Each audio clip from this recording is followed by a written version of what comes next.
Baru-baru ini gue nemu data yang cukup mind-blowing. Ternyata dalam 5 tahun terakhir, 9,48 juta orang kelas menengah di Indonesia resmi turun kelas. Banyak dari mereka yang duit tabungannya di bank itu dikit banget, bahkan ada yang nol, dan akhirnya jatuh ke level aspiring middle class. Katanya warga Indonesia makin susah nabung karena uangnya habis untuk konsumsi sehari-hari dan juga bayar cicilan. Karena kalau kita lihat, gaji kita ya sebenarnya segitu-gitu aja, dan harga-harga di pasar itu malah naik gede-gedean. Dan menariknya, kalaupun mereka akhirnya bisa nih nabung di bank, gue bisa bilang itu adalah keputusan yang buruk. Kenapa? Karena ya nabung di bank itu sebenarnya bikin nilai uang kita menurun setiap tahunnya. Kok bisa? Bukannya bank adalah tempat yang paling aman buat menabung ya? Welcome to Psychology of Finance by 1%.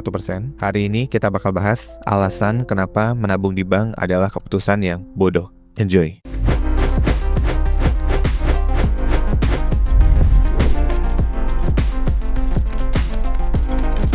Welcome to Psychology of Finance.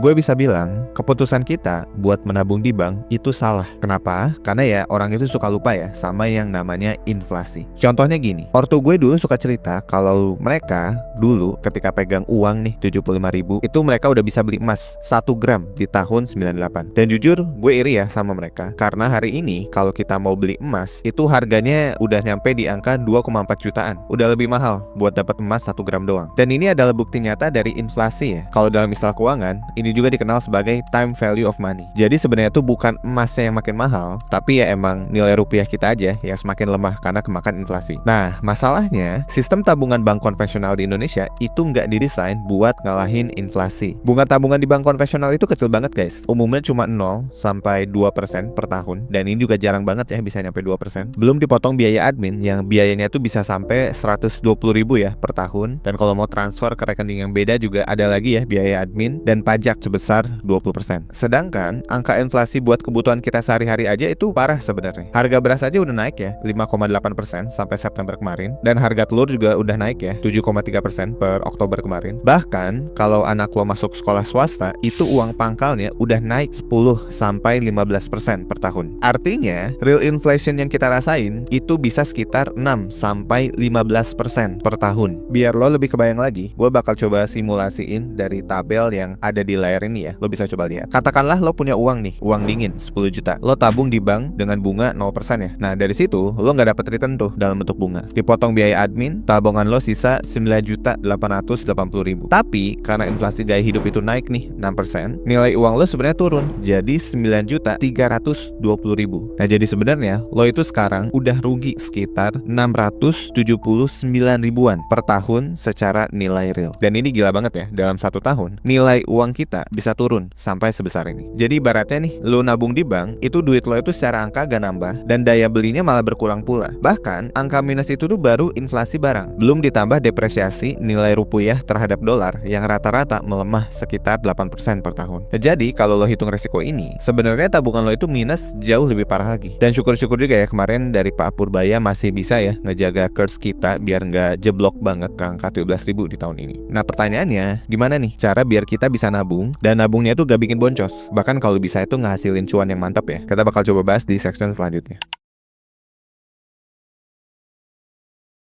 Oke, kalau bukan di bank, terus di mana nih gue harus menabung supaya duit gue itu gak kegerus sama inflasi? Jawabannya, lo bisa taruh di instrumen yang lebih modern kayak reksadana pasar uang, RDPU, atau reksadana pendapatan tetap atau RDPT. Buat lo yang belum tahu, RDPU ini tempat parkir terbaik buat dana darurat. Kenapa? Karena returnnya itu rata-rata 5-6% per tahun. Pajaknya juga 0% ya, karena ini bukan objek pajak, dan sifatnya itu cukup liquid. Bisa dicairin kapan aja, kayak lo ngambil duit di ATM. Tapi bedanya, duit ini lo berkembang biak setiap hari. Atau kalau uang lo beneran dingin, misalnya tuh nggak dipakai 1-3 tahun ke depan, dan lo pengen return yang lebih gokil buat kalahin inflasi, lo bisa coba upgrade ke RDPT. Simpelnya, RDPT ini uang yang dikelola sama manajer investasi buat dibeliin obligasi atau sukuk. Jadi secara nggak langsung, lo itu lagi minjemin duit lo ke negara atau perusahaan besar, dan returnnya lo bisa dapat 7-9% per tahun, atau bahkan lebih, tergantung dari produknya. Buat contoh realnya nih, gue juga baru baca postingan pengumuman tanggal 14 November 2025 ya di Instagramnya Kisi Sekuritas. iKisi baru aja ngerilis 7 reksadana baru dari manajer investasi kayak Trimegah, PNM, dan juga Majoris. Kalau lo lihat produknya, Trimegah Dana Tetap Syariah kelas A ini bisa mencetak return sampai 9,01% dalam setahun. Bayangin ya, 9% itu jauh banget di atas bunga bank yang cuma 0-2% per tahun tadi. Bahkan return segitu udah cukup buat ngebalap inflasi harga di pasar tadi. Nah terus, buat lo yang nyari kestabilan jangka panjang, ada juga PNM Dana Optima kelas A yang performanya itu konsisten ya, tumbuh 7,9% per tahun. Atau kalau lo prefer yang syariah dan fokus ke SBN, ada juga opsinya Majoris Sukuk Negara Indonesia. Nah jadi, pilihan lo ternyata bisa lengkap banget di iKisi. Dan lo nggak perlu seribet itu juga ya buat beli produknya. Lo nggak harus datang ke bank atau pergi kemana gitu ya. Lo bisa beli semua produk itu sambil rebahan lewat aplikasi iKisi. Dan menurut gue, aplikasi ini tuh sebenarnya bisa kasih best deal banget ya ke lo buat investasi. Karena so far, tempatnya itu aman, diawasi juga ya sama OJK, dan udah pengalaman 50 tahun plus di pasar global. Dan yang lebih gokilnya, biaya transaksinya tuh paling murah se-Indonesia. Kemarin juga ada promo ya, fee beli itu di 0,13% dan fee jualnya cuma di 0,23% aja. Dan kebetulan, iKisi juga sekarang lagi ada hadiah besar-besaran ya buat lo yang pakai investasinya. Lo bisa coba lihat di layar ya, ini ada kompetisi trading, yaitu Kisi Challenge, The Next Wave Special Edition. Hadiahnya juga mantep-mantep ya, dan sistem hadiahnya ini first come, first serve. Artinya, siapa cepat dia dapat. Dan per hari ini, masih ada spot ya buat lo yang gercep dapetin hadiah utama BYD Denza D9. Eventnya cuma sampai 30 Januari 2026. Lo bisa cek sisa slot hadiahnya di event.kisi.co.id,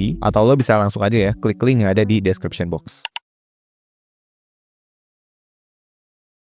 Pertanyaan selanjutnya, sampai kapan lo harus nyisihin gaji buat investasi? Apakah lo harus nabung terus-terusan sampai usia pensiun? Jawabannya, enggak. Dan di sini gua mau share ya, semacam shortcut yang lebih efektif dari frugal living buat pensiun dini. Namanya adalah cost fire. Strateginya cukup simpel. Lo cukup capek di awal buat kumpulin modal, terus investasiin di tempat yang benar, dan abis itu lupain. Biarin uangnya berlipat ganda sendiri, sementara lo fokus nikmatin hidup. Katakanlah lo pengen pensiun 20 tahun lagi, dan hitungan kasarnya itu lo butuh dana pensiun sekitar 1,5 miliar rupiah. Nah, lo nggak perlu ngumpulin dana sampai 1,5 miliar dari nyisihin gaji lo setiap bulan. Lo cukup kumpulin modal 200 juta aja di awal. Abis itu, tugas lo cuma cari instrumen investasi dengan return rata-rata 10% per tahun. Dan biarin compound interest yang kerja keras buat lo. Buat racikan investasinya, lo bisa coba pakai strategi 40-40-10-10 biar target 1,5 miliar itu tercapai. Pertama, 40% lo investasi di saham bank raksasa, misalnya kayak BCA, Mandiri, atau BRI. Ini mesin utama pengembangbiakan uang lo. Kita nebeng suksesnya pertumbuhan ekonomi Indonesia lewat saham bank raksasa yang fundamentalnya tuh kuat dan rajin bagi dividen. Contohnya nih, baru banget BBRI ngumumin dividen interim buat tahun 2025. Estimasi yieldnya bisa sampai 5,59%. Bayangin ya, lo udah megang sahamnya, harganya juga berpotensi naik, dan lo dikasih duit jajan yang rutin sama BBRI. Ini namanya passive income beneran. Dan enaknya, lo bisa beli praktis saham ini langsung di aplikasi iKisi. Nah yang kedua, 40% lainnya lo bisa investasi di RDPT. Banyak orang yang ngeremehin invest di reksadana karena returnnya tuh lebih kecil dari return saham yang bisa puluhan persen. Padahal kalau lo lihat portofolionya orang kaya ya, misalnya kayak Ray Dalio atau Gereja Vatikan, mereka paling banyak itu invest sebenarnya di obligasi. Jadi obligasi ini ibarat rem ya, yang pakem buat portofolio lo. Pas pasar saham lagi anjlok, obligasi ini yang bakal bikin batin lo tetap tenang karena kasih cash flow yang cenderung lebih stabil. Nah di iKisi sendiri, lo nggak perlu ribet ya belinya. Lo bisa beli RDPT ini kayak Trimegah atau PNM yang udah kita bahas di chapter sebelumnya. Isinya udah include obligasi pemerintah dan korporasi pilihan. Jadi portofolio lo bakal lebih tahan banting lagi sebenarnya. Dan yang ketiga, 10% lo bisa coba investasi di trading saham. Kalau lo mau konsep yang high risk dan high return, lo bisa coba alokasiin sekitar 10% uang lo buat trading saham. Jangan ganggu dana pensiun yang 80% tadi. Kenapa? Karena kalau analisis lo benar, porsi kecil ini yang bisa ngasih return yang bakal nge-boost total kekayaan lo secara signifikan. Tapi kalau analisis lo salah, uang yang hilang ini nggak terlalu berdampak signifikan sama dana pensiun lo. Dan kebetulan banget juga ya, iKisi lagi ngadain Kisi Challenge,